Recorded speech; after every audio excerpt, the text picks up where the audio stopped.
सरकार झोपेत, शेतकरी संकटात. उद्धव ठाकरे यांचा परभणीत सरकारवर हल्ला. पिंगळीतील शेतकऱ्यांशी संवाद साधत घेतला नुकसानीचा आढावा. मदतीची दिली ग्वाही. शिवसेना पक्षप्रमुख तथा माजी मुख्यमंत्री उद्धव ठाकरे शुक्रवारी सायंकाळी परभणी जिल्ह्याच्या दौऱ्यावर दाखल झाले.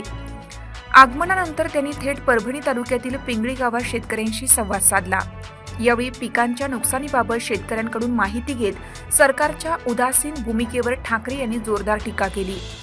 राज्यातील शेतकऱ्यांना नुकसानीसाठी 18,000 रुपये हेक्टरी अनुदान जाहीर करण्यात आलं. मात्र परभणी जिल्ह्याला या मदतीतून वगळण्यात आलं, अशी खंत ठाकरे यांनी व्यक्त केली. जिल्ह्यातील शेतकऱ्यांना केवळ 8,500 रुपये हेक्टरी भरपाई मिळत असल्याचे सांगत त्यांनी सरकारला सवाल केला, ही मदत की थट्टा? रब्बी हंगामासाठी जाहीर केलेली 10,000ची मदत परभणीला अद्याप मिळालेली नाही. निवडणुकीत कर्जमाफीचे आश्वासन दिले, पण शेतकऱ्यांचे कर्ज जसेच्या तसं आहे, असे सांगत ठाकरे म्हणाले, ओला दुष्काळ जाहीर करा, नाहीतर आम्ही रस्त्यावर उतरू.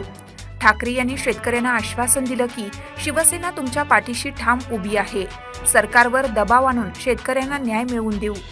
यावेळी विरोधी पक्षनेते अंबादास दानवे, माजी खासदार चंद्रकांत खैरे, आमदार डॉक्टर राहुल पाटील, जिल्हा प्रमुख गंगाप्रसाद आनेराव, डॉक्टर विवेक नावंदर, रवी पतंगे, अरविंद देशमुख, रवींद्र धर्मे आणि पंढरीनाथ घुले आदी मान्यवर उपस्थित होते. पिंगळी येथे ठाकरे यांच्या उपस्थितीने उत्साहाचे वातावरण निर्माण झालं होतं. सरकार झोपेत आहे, उद्धव ठाकरे आमच्या सोबत आहेत, अशा घोषणा देत शेतकऱ्यांनी आपला संताप व्यक्त केला. माती गेली विहिरीत आणि जमीन पडली उघडी पडली. आता राबायचं कसं? आता दादा पुढे तुम्ही जे बोलला तुमची जमीन खरडून गेली, नीटनेटकी करायला किती पैसे आणि किती दिवस लागतील? नाही, आता तुमची जी जमीन गेली एक अंदाज म्हणून पूर्ववत करायची तर किती पैसे लागतील आणि किती वर्ष लागतील? म्हणजे रब्बीचा हंगाम घेऊ शकता का? नाही.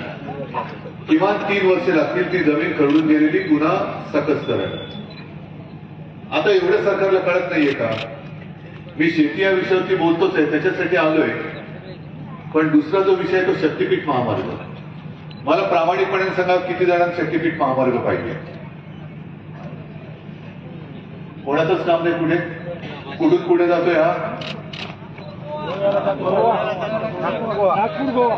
अरे मला वाटतं गुवाहाटी. इथून सुटले का थेट पळून तिकडे करतात.